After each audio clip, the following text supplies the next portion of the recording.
Werewolf of the Grand Canyon. I still remember how excited I was when I got picked for that wildlife research project in the Grand Canyon a few years back.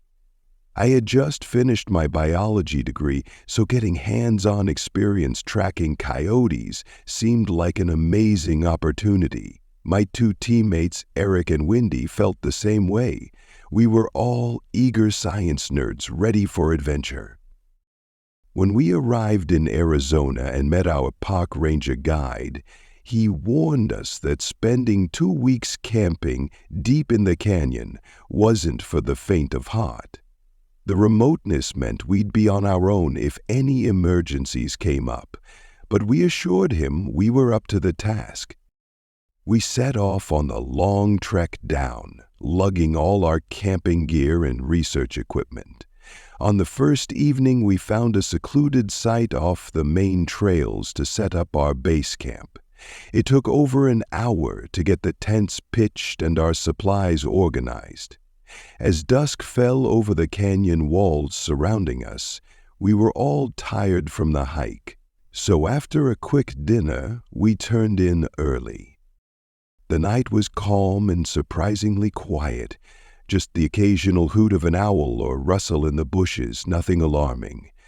I remember falling asleep fast, worn out from the day's exertions. Sometime later, I woke up to strange noises right outside my tent. At first, I thought it was just a raccoon or coyote sniffing around our food bags, but when I quietly peeked out the tent flap, I couldn't see any animals. The moonlight revealed only the rocky canyon terrain. The grunting and odd sniffing sounds faded away, so I assumed it was nothing. I settled back down and quickly dozed off again. I was startled awake again later that night by the sound of heavy footsteps tramping around the campsite. The crunching gravel and snapping twigs underfoot were unmistakable. I quickly unzipped the tent flap and peered outside. In the dim moonlight, I couldn't see anything, but the footsteps continued, pacing in a circle around us. I woke up Eric and Wendy to make sure they heard it too. "There's something big walking around out there," I whispered loudly. Eric mumbled that it was probably just a curious coyote wandering near the food bags, as I had previously suspected, but the footsteps sounded too loud and heavy for a coyote. We all stayed silent, listening as whatever it was outside methodically made its way around the tent. The footsteps halted right outside. Then we heard loud sniffing, like some huge animal inhaling and catching our scents. "I don't think a coyote would be so bold," I muttered. I was frozen, wondering if I should yell to scare it off. Suddenly, a low guttural growl rumbled just outside the tent fabric. It sounded like a bear's growl, but deeper, more throaty. We all exchanged panicked looks in the darkness. This was definitely no coyote. I stumbled to grab my flashlight while Wendy found the bear spray. As I fumbled to turn on the flashlight, something heavy pressed against the tent. Sharp claws began to violently scratch at the fabric right near my face, shredding holes in the nylon. I fell backward in terror. We yelled at the top of our lungs, hoping to startle whatever beast was attacking our shelter. The scratching ceased as our shouts echoed off the canyon walls, but before we could sigh in relief, the entire tent started to shake violently. Something was grabbing the roof now, thrashing it back and forth with incredible force. Eric, Wendy, and I screamed as loud as we could, pointing our flashlights all over the place. Suddenly, the assault stopped, and in the flashlight beams, we saw a large, shadowy figure scampering away from the mangled tent entrance. My hands trembled uncontrollably as the three of us scanned our surroundings with the lights, but the beams of light only caught empty terrain. Whatever had stalked our camp was gone as quickly as it came. We huddled together, listening intently for any sign it had returned, but the night was silent once again. None of us dared leave the shredded tent to investigate further. Exhausted and horrified, we eventually fell into a fitful sleep, hoping the creature was gone for good. But the next morning would bring a whole new level of fear and confusion. When morning sunlight finally filtered into the ravaged tent, we debated whether we should step outside to assess the damage. That thing could still be lurking nearby, waiting for us to emerge, but we knew we couldn't hide in the tent forever. After hearing no sounds for several minutes, I slowly unzipped the flap, rather what was left of it. The three of us cautiously stepped out together, bear spray and flashlights raised. We swept through the campsite, bathed in harsh morning light, searching for any sign of that creature. The camp area looked utterly trampled, with torn-up dirt, scattered equipment, and scratches gouged into the ground. Large, unfamiliar prints we couldn't identify marred the landscape, but we saw no beast in sight. The area reeked of a strange musky odor that I couldn't place. Whatever had attacked us was massive and powerful, definitely no coyote, and probably not a mountain lion. Eric wanted to just pack up and hike back to the rim immediately, but the researcher and me needed to examine the prints and damage while it was all still fresh. What exactly had we heard and seen in the dark? Wendy offered to stand watch with the bear spray while Eric and I followed the prints. They led right up to my mangled tent entrance before disappearing into the bushes. I paused there, shining my light on the flattened brush. Something caught my eye, several clumps of thick grayish hair snagged on the shrub stems. Without a word, I pointed at the hair, meeting Eric's equally alarmed gaze. We clicked off our flashlights as the sun climbed higher into the sky. We then backtracked out of the brush, deciding we'd seen enough. The campsite needed to be vacated, now. I couldn't believe we'd come face to face with something so enormous and strong and unknown. A coyote or cougar just did not match the havoc and prints we'd found.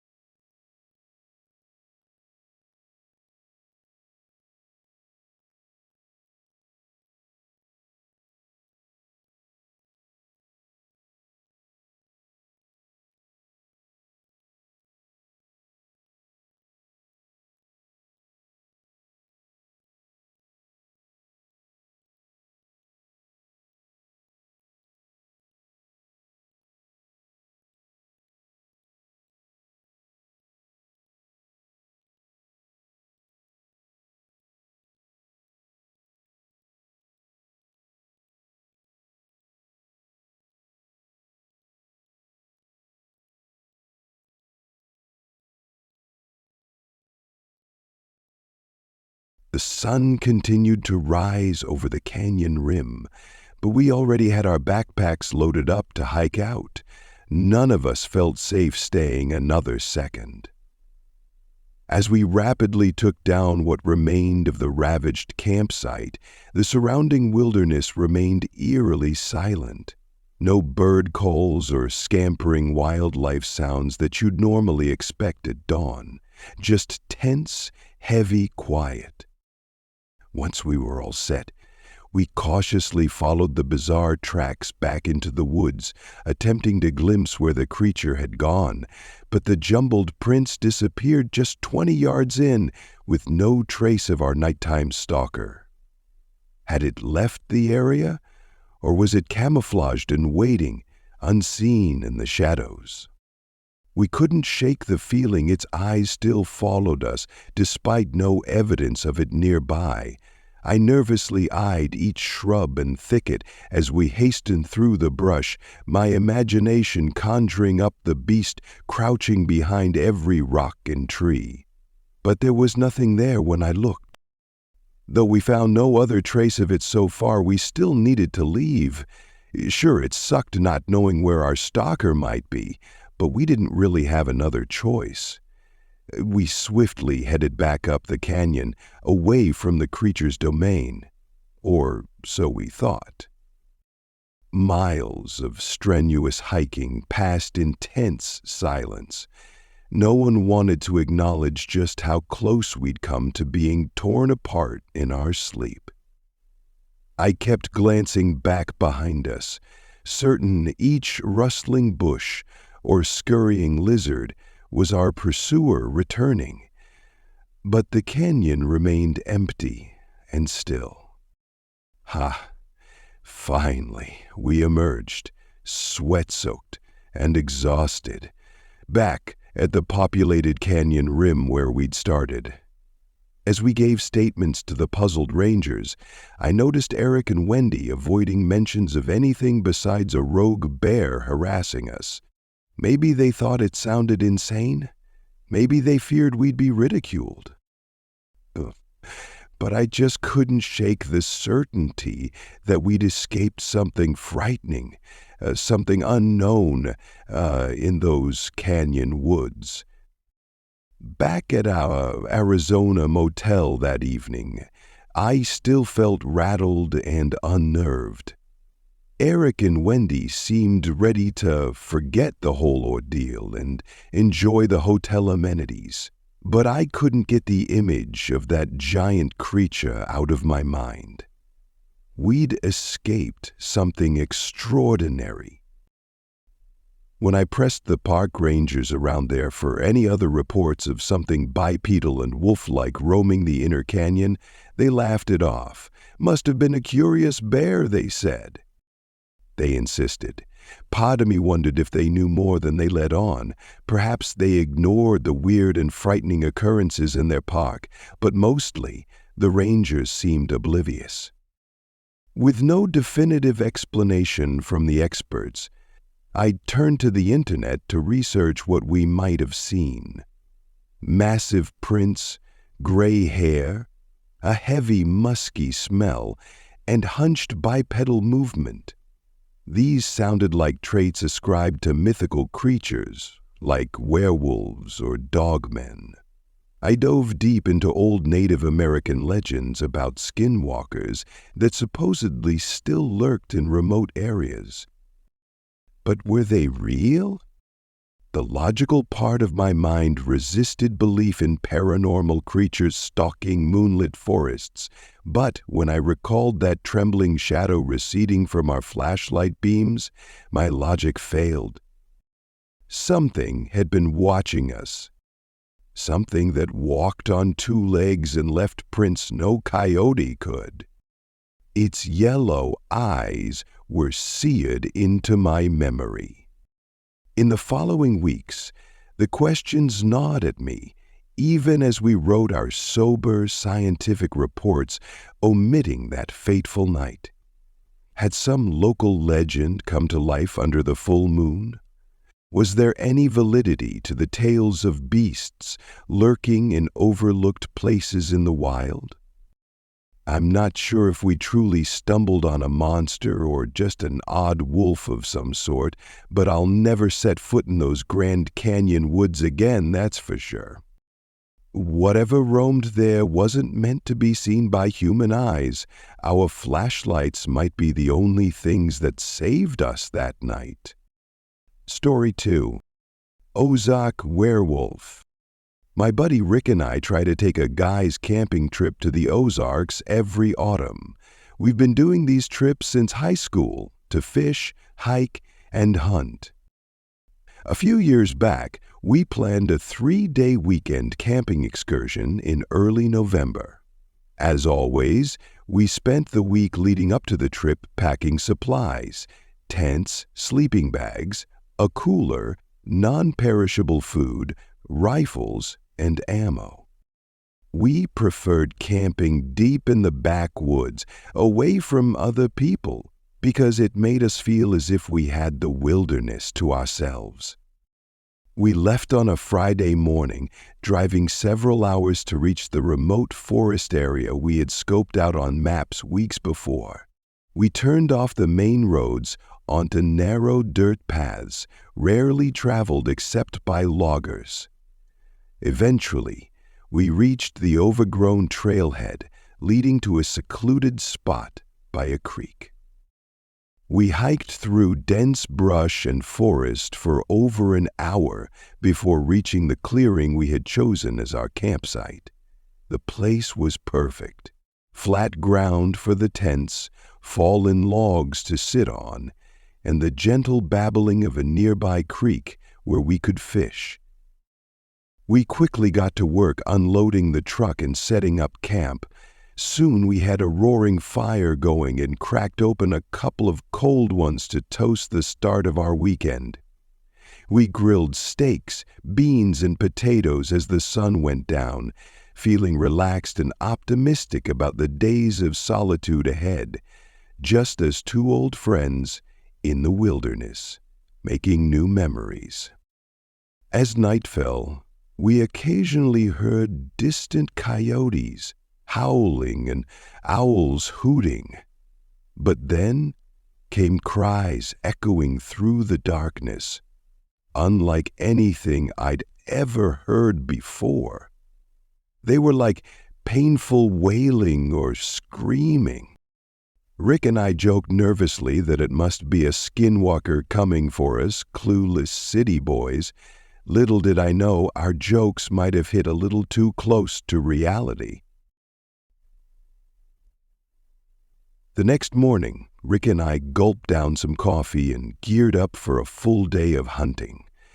The dawn in the forest was serene, mist rising off the creek nearby and birds chirping in the trees.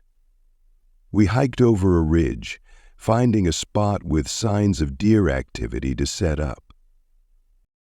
After a couple of hours passed with no sightings, the stillness of the woods began to feel eerie. Usually, we'd have seen squirrels, birds, or deer by now, but the forest was oddly silent, like all its inhabitants had vanished. "Something feel off to you?" I asked Rick. He nodded, brow furrowed.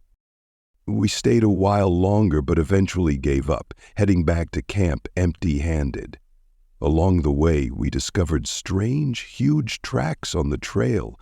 They didn't look like any animal we knew, kind of canine-like, but oddly shaped. A chill went down my spine, imagining what could have left those prints. We decided to call it an early night, anticipating better luck hunting in the morning. But sleep eluded me. I kept thinking about those weird cries we'd heard the night before, so tormented and inhuman. Sometime deep in the night, I awoke to the snuffling and crackling of something rooting around just outside my tent. I lay paralyzed, listening to heavy breaths and twigs snapping underfoot. My blood turned to ice when I glanced through the mesh window and saw two glowing eyes peering back at me from the dark. I yelled out to Rick, "There's something out there." The eyes vanished as quickly as they had appeared. We sat huddled together in Rick's tent, rifles clutched tight, waiting for dawn. Both of us were shaken by the undeniable sense that we were being watched from the shadows. At daybreak, we hastily packed up camp, skipping breakfast. This spot didn't seem so idyllic anymore. Rick and I agreed we couldn't wait to get the hell out of those woods. The two of us hiked back out the way we'd come in, moving at a brisk pace. The sooner we were back in the safety of the truck, the better. We just had to get around a ridge, through a narrow valley, then uphill to the trailhead. We came upon a huge fallen oak blocking the path ahead. Odd that a healthy tree had so recently toppled. We'd stopped just a moment, seconds away from deciding to just climb over it, when we heard a snap of a branch from right behind us. We spun around, rifles raised. There, lurking between the trees, was something so bizarre, a hulking, hairy creature crouched on two legs, staring back at us. It had a wolf-like face, but stood over 7 feet tall, its muscular frame covered in grayish-brown fur. A low, rumbling growl emanated from its throat. Rick and I stood frozen in shock and terror. The thing made no move to attack, but its penetrating yellow eyes watched us intently. When I finally mustered the nerve to fire a warning shot near its feet, the beast didn't even flinch. Instead, I saw it bare its fangs and take a step towards us. That's when the chaos really began. Rick tried firing too, but his gun jammed. The creature then let out a bone-chilling snarl and suddenly lunged in our direction. The two of us screamed and reeled backward, toppling over the fallen tree. I landed hard on my back, the wind knocked out of me. Peering upside down from the ground, I glimpsed the beast's long, jagged claws and muscular hind legs as it briefly towered over us. But in the next instant, it had vanished back into the underbrush. We staggered to our feet, gasping for air, minds blank with primal panic. Without a word, Rick and I began to sprint back up the trail, driven by sheer animal instinct to survive. We didn't speak, didn't plan, only knew we had to make it out of these cursed woods before that thing came back to finish us off. We sprinted through the forest, delirious with fear. The trail seemed to stretch on forever. No matter how hard we pushed our aching legs, the parking lot never got closer. Glancing behind us, I'd catch glimpses of that hulking thing paralleling our path, easily keeping pace with us. It would duck behind trees or into the brush, flashing in and out of view. I think it was toying with us, like a cat letting the mice think they could escape before going in for the kill. At one point I tripped on a root and face planted into the mud. As I staggered up, I came face to face with the beast, who had soundlessly crept up behind me.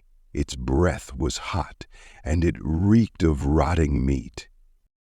We locked eyes for a split second before it bared its fangs, snarled, and vanished again into the shadows. This told me it could have killed me at any point if it wanted to. I don't know how, but Rick and I finally stumbled out of the woods and back to the pickup. We floored down that dirt road like two madmen, reckless and panting, not stopping until we reached the highway. Only then did we trade horrified accounts of what we had just seen, a living nightmare we could scarcely believe. We agreed not to tell a soul what happened. Who would believe us anyway? This thing was no ordinary animal. We'd encountered something unnatural, something evil in that forest. Neither of us had ever been more terrified or felt so powerless. In the months after, I scoured the internet, looking for clues about what we saw. Some cryptid forums suggested it could have been a dogman or a wolf-like creature they call the Ozark howler. All I know for sure is we stumbled into the hunting grounds of a monster, one that's likely still roaming the remote wilderness of the Ozarks. No one will ever convince me otherwise. I'll never set foot in those God-forsaken woods again.